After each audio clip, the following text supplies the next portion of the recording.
Gabriel Boric wins Chile's presidency at age 35. The leftist and former student protest leader pledges to hike taxes, dismantle a private pension system in Latin America's richest nation Santiago, Chile. Gabriel Boric, a congressman and former student protest leader, was elected president Sunday, auguring a shift far to the left in a nation that has long been a stalwart of centrist, market-friendly policies in Latin America. Mr. Boric received 56% of the votes, defeating conservative rival José Antonio Kast, who conceded and congratulated the president-elect on Twitter. "From today, he's the president-elect of Chile and deserves all of our respect and collaboration," Mr. Kast wrote. Mr. Boric will take office in March. His election was assured by the strong support of young, urban voters seeking greater public spending despite the most polarizing campaign in a generation. At 35 years old, the tattooed lawmaker will become Chile's youngest leader in modern times after meeting the minimum age to run for the presidency this year.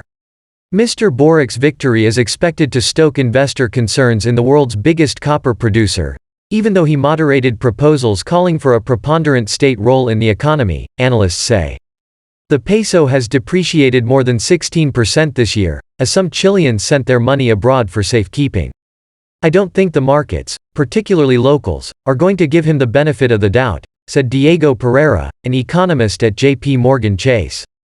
During the transition period, he will be forced to take actions to show that he's going to moderate. Mr. Boric's election marks the end of 3 decades of centrist rule that made this country of 19 million a global model for free trade and a magnet for foreign investments in Latin America. The country had slashed poverty following the end of General Augusto Pinochet's military dictatorship. Support for the traditional center-left and center-right parties that governed since the return to democracy in 1990 collapsed following protests in 2019 amid anger over the high cost of living and demands for better public services.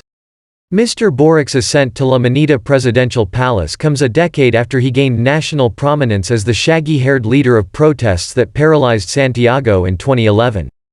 Thousands of students demanding tuition-free universities had blocked streets with burning barricades.